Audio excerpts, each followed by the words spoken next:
I'm French, and this is my American boyfriend Bobby. We've both lived in Europe and in the US, and we want to compare how real life is different in those places, and also who has it better. And looking at this really cool cheese platter that we just got from a shop down the street, you'd think that this is an easy debate. But my personal opinion is that people tend to romanticize Europe a bit too much, and things are not really what they seem. I feel people really underestimate how diverse Europe is. I've personally traveled to every country in the EU, and Bobby's not very far behind, and we can tell you that those places are pretty different with their own language and their unique culture. So for example, we've both lived in France and in Italy. I myself lived in the UK, my dad is from Spain, and I can tell you that life is different depending on where you live in Europe. Yeah, and same goes for the US. Like, the US is a massive country. Like, I grew up in Chicago, but we both lived in New York, and I've been to like 35 states, and I can tell you that depending on the state that you go to, it's very different. Anyway, let's get into our debate or cheese combo and see if we agree. By the way, these are just our personal opinions, so if you want to share yours, just leave us a comment on this video. Okay, so the first thing I want to talk about is food. That's a thing that often comes up. Everyone is like, food is so much better in Europe. The food is way more fresh. Like in the US, you have foods made for many, many people. But in France, you have foods from like tiny towns, for example. Yeah, and I feel like one thing people do too is they tend to really oppose like processed US food and then the tiny little artisan food of Europe. But one thing I love in the US and particularly in New York is how much authentic food there is from every country in the world. Like for example, last year I went to Queens with our friend Abe, and he showed us the most authentic Indonesian food. Like everyone there was Indonesian, everyone there knew each other, and it really felt like I was in Indonesia. Yeah. You don't really find that in Europe. Okay, before we get into the deep stuff, I think we should eat the cheese. Yes. So one thing I love about this cheese is not only it's super delicious, but also going to this cheese shop was only a 5-minute walk from our house. Especially in Paris and in a lot of European cities, I love how dense things are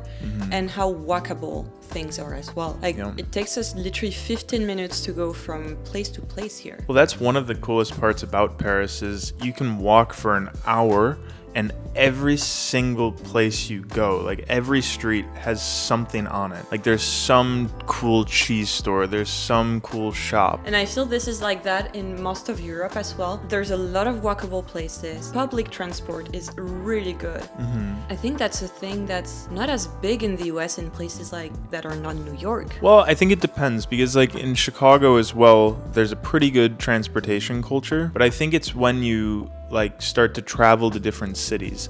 Like there's no chance that you could take the Amtrak, for example, from Chicago to say Cleveland. You could, but it would take just as long to drive, so why wouldn't you drive? Yeah. It might even take longer. Yeah, and we actually crossed the US by train a year ago. And it took us like 3 days, I think. We went from Chicago to San Francisco. I think the flight is like 4 hours, but Amtrak is more of an experience.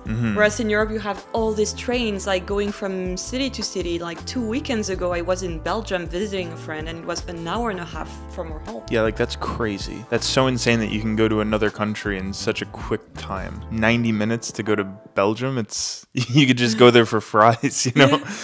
Which you did in one of your videos. Yeah, I did. Yeah, I did. And that's also another thing I want your opinion on. I feel in Europe, we're so used to having people from many different cultures. Like growing up, there was always like a lost German tourist, a random Italian man walking the streets of my hometown, not knowing how to speak a word of French or English, just like sign stuff to each other and be really used to not understanding each other, but things were alright. I feel in the US this is not as much of a thing. You guys are pretty isolated, and also it's such a big country that maybe the cultural differences are less apparent than in Europe. It really depends on where you go. For example, when we lived in New York, like there was many cultures all around us, right? Because we lived in Chinatown, but the people downstairs were all from Mexico. Yeah. But I do think that when you live in the US, you're kind of expected to speak English if you're participating in society. Whereas in Europe, you might have like that random Italian dude because he just got off the train that took 4 hours to get to France, right? I do remember, so I was doing a road trip and I was in the middle of rural Colorado actually. And I was with my friend who is French.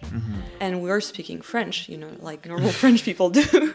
And there was this lady who stopped us who was like, "Oh my God, what beautiful language are you guys speaking?" And I thought she was making fun of us at first because I was like, "Lady, this is French." You know, it's like a famous language. People know that it exists. And it was her first time ever hearing French. What? Yeah. And there's this stereotype that American people don't speak many languages. So what do we think about that? Yeah. Like there's very few people that take on a language that makes no sense for them. For example, I took Spanish in high school. I did not speak Spanish at all in high school. You don't have many opportunities to use it. Okay, my take on that is two things. So the first one is the US is so far away and isolated. Like, let's say your parents came to the US from Italy just a generation ago. So you're a recent immigrant. You're not gonna come back to Italy every school vacation. However, that's what we did with my family. We came back to Spain at least twice or 3 times a year because it was not too far away. So that's why I speak Spanish, because my dad is from Spain. Nana, my grandma, like she told me that she doesn't speak Italian. Like her family came over when she was a baby, right? And she doesn't speak Italian because her parents didn't want her to speak Italian. Because Italians at the time were discriminated against pretty heavily. She said that it was actually to her advantage to not speak Italian so that she would be American versus Italian American. I find that so fascinating because I feel in Europe and in the US we have a different way of relating to our identities. Definitely. And before we get into this topic, I want to tell you about today's sponsor, Tessen's International Travel Adapter. Power outlets, they're different around the world. For example, in the US they look like this, in the UK and Ireland like this, and in the rest of Europe like this. So if you want to avoid this type of situations where you can't charge your devices, you need to use a travel adapter. And personally, a few years ago, my charging situation when I was traveling abroad looked like this. I had multiple local adapters, and it was always complicated to charge my devices. Tessen's International Adapter works with every main type of outlet, so you only need one adapter for all your travels. Also, with a regular adapter, you only get one outlet, and it's a bit complicated if you want to charge all your devices at once. With this adapter, you can recharge all your devices because they have 2 USB-C and 2 USB-A charging ports. Plus, your devices are always protected with a double fuse. So if you want to get Tessen's International Travel Adapter, you should go ahead and click the link in the description below. So one thing I feel is a lot of people don't stay in Europe for work, or at least don't stay in their home country. And quite a few of my friends moved abroad for work, for example, in China, Dubai, Switzerland. But the most popular destination, both for people I know and other Europeans, is the US. And I'm gonna talk about my personal story. After college, I was looking for a job. I'm gonna apply anywhere and see wherever I go. Well, I was hired in the US. It was so nice because first of all, the salaries are way higher than in Europe. So that was a really nice plus. Now we're both entrepreneurs, you know, we work for ourselves. I feel this US culture of like creating your own opportunity is very attractive to me. It feels more dynamic than in Europe where maybe you have to wait for your turn. I wanna get really into this topic because I see everywhere on YouTube, everyone is like, work-life balance is so great in Europe. Europeans work to live and not live to work. I don't know who these people are, but I am overworked. My friends are overworked. I feel we work just as hard, but people don't speak about work all the time in Europe. So I have a different opinion to this. Yes. I think people work about the same as in the US, but people in Europe want to enjoy their personal life. Like it's not that they want to enjoy it more, it's just they feel like it's their right. People in the US talk a bit too much about work. Work is always on their minds. And I feel a lot of my friends in Europe, I have no idea what their job is.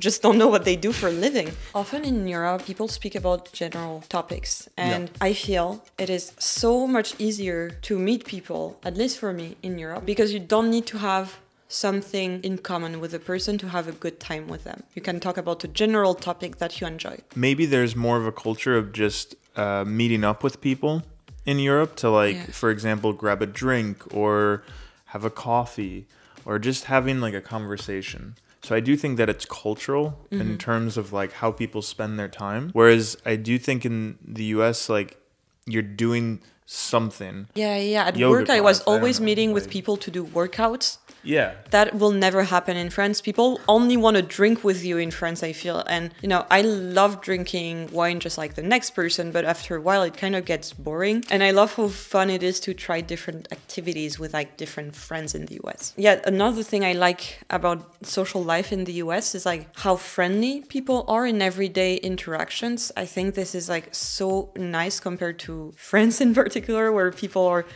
less friendly and less into small talk. I personally really love small talk. I know it's not a popular opinion. So you mean just like in the street? With Yeah, just random like, you know, people? like you're in line and like a random person is like nice with you and you guys speak about life and everything. Yeah. So I think I still want to talk about how we relate to society. I feel the US is like much more individual. You know, you're responsible for taking your own healthcare and like doing your own things. If it's not through your company. Yeah, and I feel like there's like kind of like this feeling of having a lot of different public services and public things in Europe that I Yeah. personally like. I know like, you know, taxes are high obviously, but I feel good knowing that nothing bad can happen to me and other fellow French people who have this universal healthcare. You, for example, Bobby, never go to the doctor, never get checkups. Like it's just like ingrained in your mind. I have to be like, I want you to get a checkup because I love you and I want you to live as long as possible.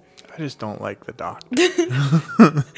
And I don't think that's an American thing. I just don't I feel like a lot of my friends in the US never get checkups because they have to pay for it. You know, having someone telling me I'm healthy costed me $300, I'd be like, okay, I'm good. I can tell I'm healthy already. It's great to have it for free. Yeah, no, I do like that. So I think we've talked about a lot of stuff. And I want us to, you know, answer the question. So for me personally, I find so much value in having both the US and the European influence in my life. And I'm still navigating what this means concretely to me. But I feel what makes a better life for you in particular is so personal. Totally depends on your priorities in life at a given time. And also on what makes you happy, and you're totally entitled to whatever makes you happy and trying to find that in the country you live in. So I think that's all we have to say on the topic, so we'll see you in the next video.